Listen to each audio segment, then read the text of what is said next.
47 out of 800 crew members on the cruise ship had been replaced at the last minute. A normal tourist wouldn't notice, but Marcus wasn't a normal tourist. And these 47 people, none of them appeared in any files. It was as if they had boarded the ship like ghosts. Marcus Stone stood on the upper deck of Royal Caribbean's Ocean Paradise, watching the massive cruise ship pull away from Miami port. He presented the perfect tourist appearance. Like the other 4,000 passengers, he seemed to be on a 7-day Caribbean cruise, but his real mission was very different. According to intelligence from the CIA's Intelligence Division, an international arms trafficking network was planning a major operation on this ship. As he sipped his margarita, his eyes constantly scanned the ship's personnel, and what he noticed had triggered all his alarms. Marcus's analysis of this detail was extremely systematic. For someone with 15 years of maritime industry experience, last-minute personnel changes on cruise ships were quite rare, especially a large number like 47 people. This was far beyond normal operational needs. Ocean Paradise was one of Royal Caribbean's newest and most luxurious ships. With 18 decks, 15 restaurants, 6 bars, 3 pools, spa center, casino, theater, and countless activity areas, it was like a floating city. The ship's total capacity was 5,200 people, 4,000 passengers and 1,200 crew. Marcus returned to his cabin and opened his laptop. The ocean view from his cabin's balcony was magnificent, but his attention was entirely on the computer screen. Despite the slow ship Wi-Fi, he managed to connect to the CIA's secure network. VPN protocol activated, and he began examining personnel files. Captain Rodriguez, 15 years experience, clean record. Maria Santos, cruise director, 8 years experience. Security Chief Patterson, former Navy SEAL, reliable background. But the newly arrived 47 personnel, the same strange pattern appeared in every file. Marcus quickly cross-referenced. Most of these people had been hired in the last 3 months. Their references were very shallow, past experiences unclear. Even more suspicious was that they all came from the same personnel agency, Maritime Solutions Incorporated. Marcus began researching this company's background. The website looked professional, offering legitimate maritime recruitment services. But when he did a deep dig, he discovered the company had been established only 6 months ago. The office address was also a P.O. box belonging to a virtual office company in Miami. His phone rang. "Marcus, this is Jennifer Walsh, Langley Operations." "Jennifer, I'm on the ship. Personnel anomaly confirmed. 47 suspicious people, all from the fake company called Maritime Solutions Incorporated." "Copy that. We traced Maritime Solutions Incorporated front company, real beneficiaries unknown, 6 layers of shell companies, offshore accounts." Marcus looked out the window. The ship was now in open sea, at least 50 miles from shore.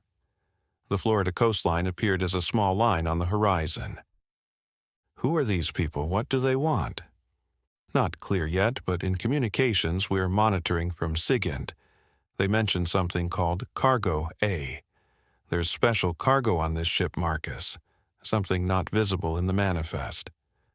What kind of cargo?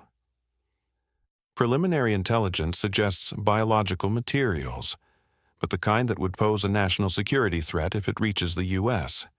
We can't abort the mission and extract you. The nearest port is 6 hours away. Plus, we could put 4,000 civilians at risk.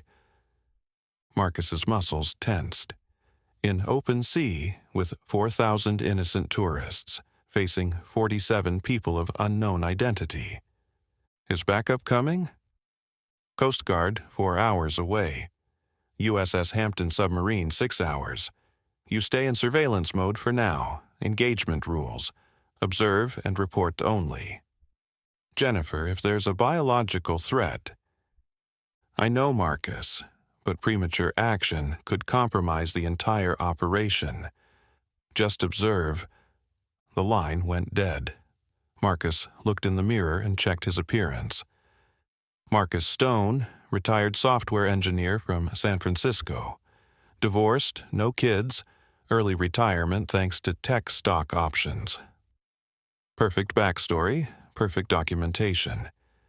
He went to the main restaurant for dinner.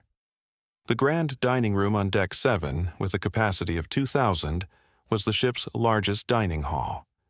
Crystal chandeliers, marble columns, floor-to-ceiling windows with ocean view. Hundreds of families were eating. Children running around. Elderly couples dancing. Young couples having romantic moments. Marcus's table was on the starboard side, by the window. Strategic positioning, could see the entire hall, access to multiple exit routes, ocean view in the background for natural camouflage. While observing his surroundings, he was trying to identify the newly arrived personnel. He was analyzing the serving staff's behavior patterns. Normal cruise personnel were usually friendly, chatty, tips motivated, but today some servers were different. Too focused, too professional, too alert. They weren't making small talk with tourists, just providing efficient service. Then a waiter approached his table. Tall, Eastern European features, probably 30s. On his tray was a glass of wine that Marcus hadn't ordered. "Excuse me, sir, this is for you." Marcus looked at the glass. "I didn't order this." From table 7, the waiter pointed to a distant table. Marcus turned his head. A middle-aged, elegant woman sat at table 7. Well-dressed, expensive jewelry, confident aura. She gave him a slight nod. He took the wine and went to the woman's table. "Hello, I'm Sarah Quinn," said the woman with a refined British accent. "I noticed you at Miami boarding.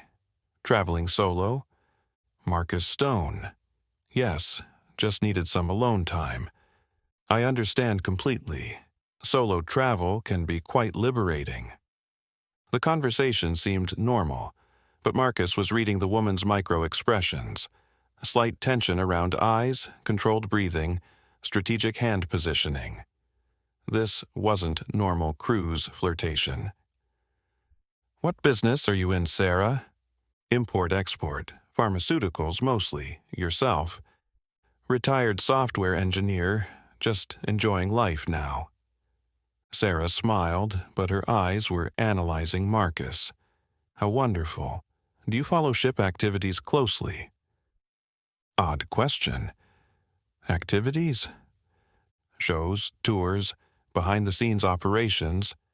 Some people love exploring every corner of these ships. Marcus was alerted. This woman was conducting a fishing expedition. "Haven't looked into it yet. Any recommendations?"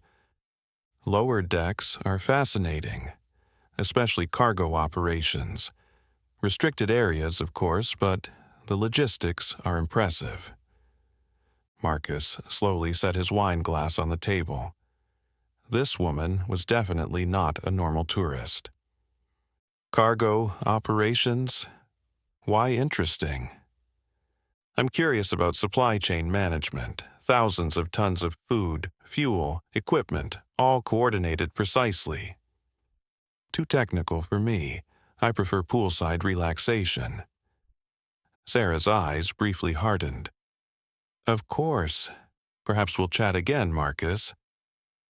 Marcus nodded and returned to his table, but his mind was racing. He needed to search for Sarah Quinn in the CIA database.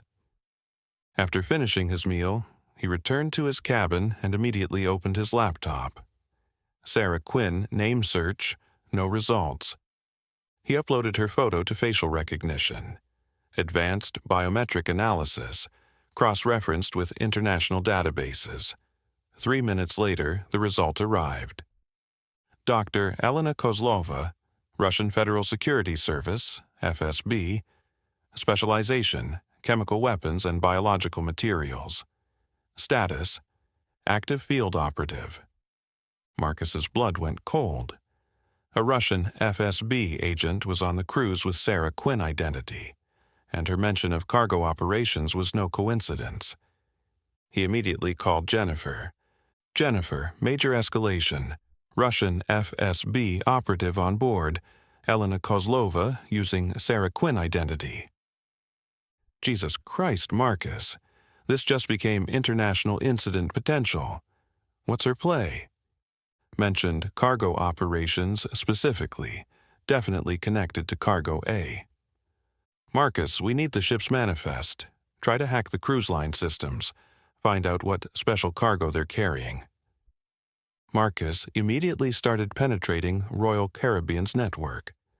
CIA cyber training kicked in, multiple proxy servers, encrypted tunnels, sophisticated intrusion protocols.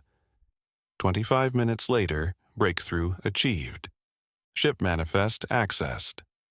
Tons of normal supplies, food, beverages, fuel, linen, maintenance equipment.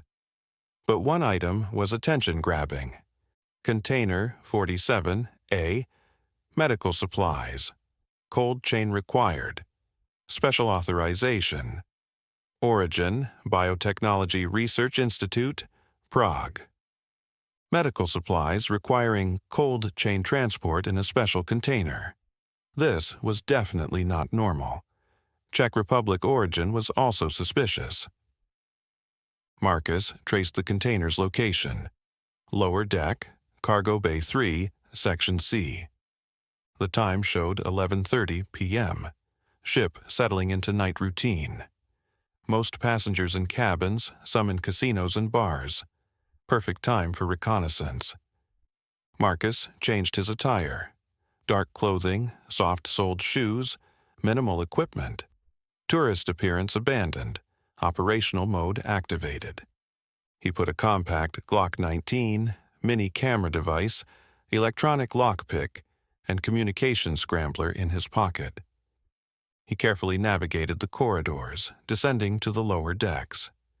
Security cameras mapped, blind spots memorized. Used maintenance worker disguise to access crew-only areas. When approaching Cargo Bay 3, unexpected activity was detected. 8 people surrounding Container 47A, working systematically. All wore ship personnel uniforms, but he recognized them as newly recruited 47 staff. The container was open. The contents completely shocked Marcus. Sophisticated laboratory equipment, metal containment units, biohazard symbols, liquid nitrogen tanks, precision instruments, and most alarming, Cyrillic text labels, Russian bio-research markings. This was a mobile biological weapons laboratory. Marcus began detailed photography from a concealed position. The CIA desperately needed this evidence. But suddenly, a voice from behind. "Mr. Stone, we've been expecting you." Marcus turned. Elena Kozlova, Sarah Quinn, had positioned herself with 6 armed personnel, all pointing automatic weapons. "Your real profession isn't software, is it?" Marcus raised his hands. "I don't understand." CIA agent Marcus Stone, we've been tracking you for 18 months. This cruise isn't a vacation. "I'm just here to relax." Elena laughed coldly. "Relaxation? Then why are you in a restricted cargo area? And that Glock 19 in your jacket?" Marcus was completely caught. But simultaneously, critical intelligence had been gathered. "What's your endgame? Where are you deploying these biological agents?" "Biological agents?" Elena feigned surprise. "These are vaccine components. Advanced COVID-19 serum we developed." "Bullshit." "Not at all, but this serum has unique characteristics. Wrong dosage creates very different effects." Marcus understood. Dual-use biological agent, vaccine or weapon, depending on application. Target location, Miami Port. Tomorrow morning docking, serum transfers to ambulances, transported downtown. Massive vaccination campaign begins. Thousands of people. Millions.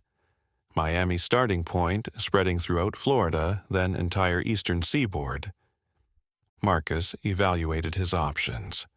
Against 6 armed hostiles, chances were minimal, but the operation must be stopped. What happens now? You'll accompany us. Remain silent until morning. Then, unfortunate accident overboard. Elena's team approached Marcus, but suddenly, sounds from the cargo bay ceiling. FBI, hands up! Coast Guard and FBI agents rappelled into the cargo bay. Helicopter insertion successful. Elena was shocked. Impossible! Marcus grinned. Jennifer recorded our entire conversation. Coast Guard was alerted immediately. A firefight erupted. Elena's team returned fire, but FBI had superior positioning.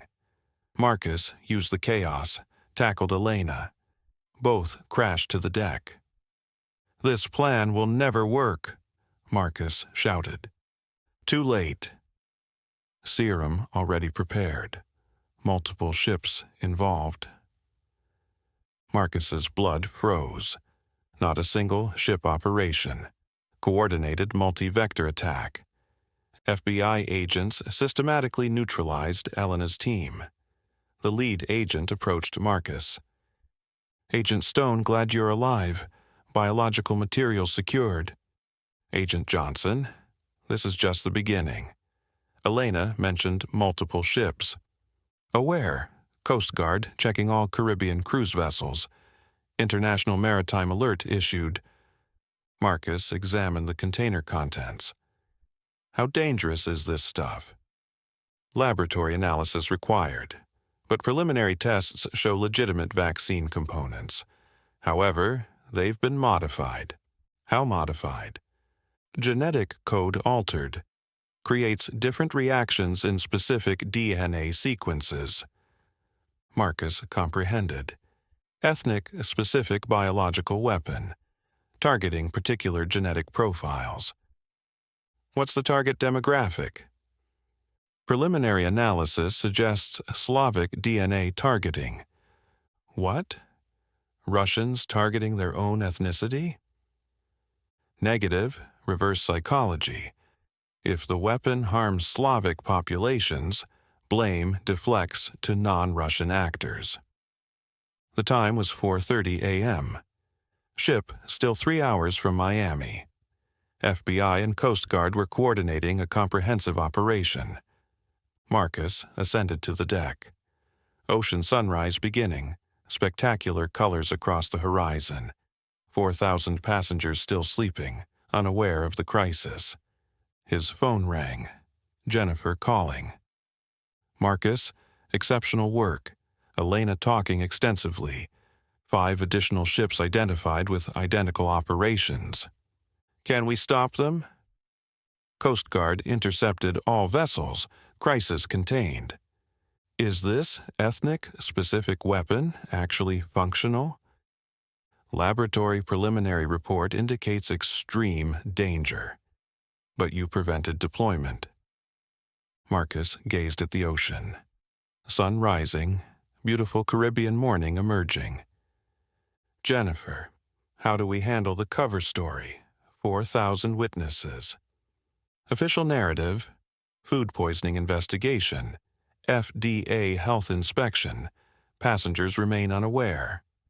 Elena and team disposition, Guantanamo transfer, high-value interrogation priority." Hours later, Miami port arrival.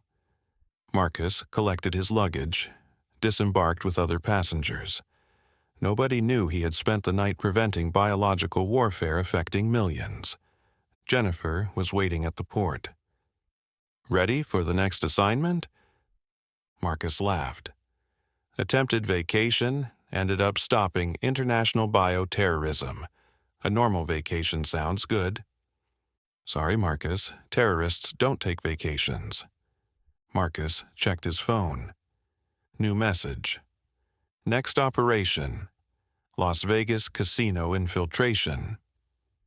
Deep cover assignment. One operation completed, another beginning. CIA agent Marcus Stone's work never ended. But today, 4,000 innocent people were safely returning home. Millions of Americans protected from biological attack. And that made every risk worth it.